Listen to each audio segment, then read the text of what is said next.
Ohio, and that I grew up playing soccer from the time I was 6 years old.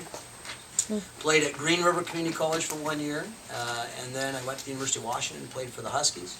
I played for Seattle for 6 years, back when it was called the Seattle Storm, which is now a women's basketball team, and I don't have time to go through that, but I was not a point guard with a women's basketball team. And then I started coaching at Seattle University in 1988 with the Chieftains, and was there for 18 years. We won 2 national championships. And a lot of fun. Yesterday was a tough day watching the Sounders. I'm on the broadcast team with the Sounders.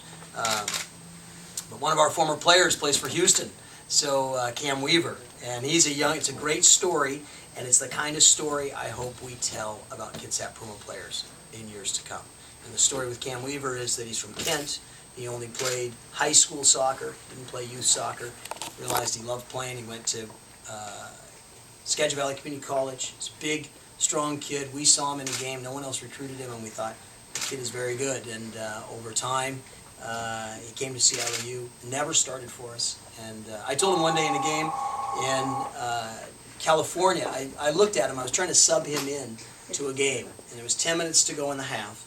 I was trying to sub him into the game, and I said, and we ended up standing there for 6 minutes before we got him in, and I said, you're going to play in the MLS someday. And he looked at me, he's a big kid, he's 6'4", 190, and he said, why'd you say that? And I said, I have no idea. But I got a phone call from his father. He ended up playing with the Sounders of the USL team, and then he's been in Norway for a couple of years, and got a phone call that he had just signed with San Jose, and then at the beginning of the season he started with San Jose and then was traded. But I really think that that's what the Pumas is an opportunity. There's a lot of young kids. Dustin, you're 26, is that Yes, right? sir. Right? The goalies in yesterday's game were 41 and 39. Whoa. Right? So 26 that's when you start to reach your prime in this game, is when you're 26, 27, 28, and that's the field players. So my hope is that we bring some talent here, in addition to what exists, that you get to see some top level players. Look, not a deep sweeper necessarily. I don't want some guy standing way back there like can push up and get flat, but then drop off. I love the outside backs to get involved. The field is a little bit narrow, right? So that will see how we play a little bit. You'll see crosses coming from the 50-yard line and 40-yard line and 30-yard line because there's not as much room in the flanks. Okay, but that's a good thing. I like that. You just play to your strengths.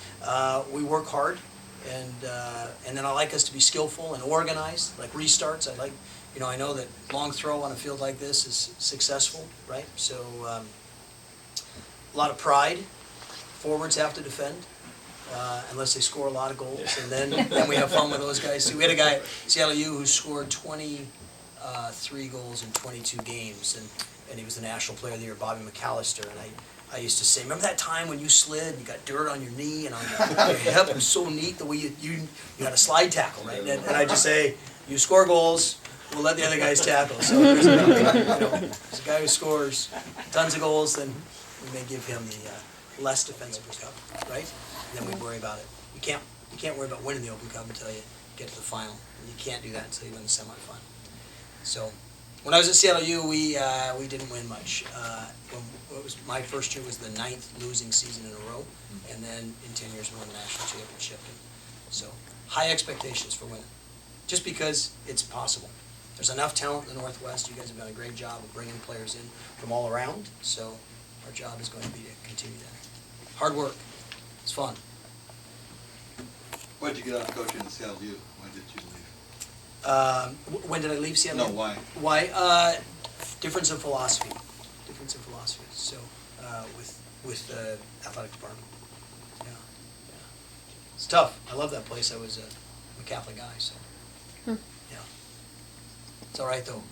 Sometimes things happen for a reason, and sometimes new opportunities come up. The experience I've had since leaving has been phenomenal. The new group of friends I've made, the new group of experiences I've had have been really a blessing. So, like this one.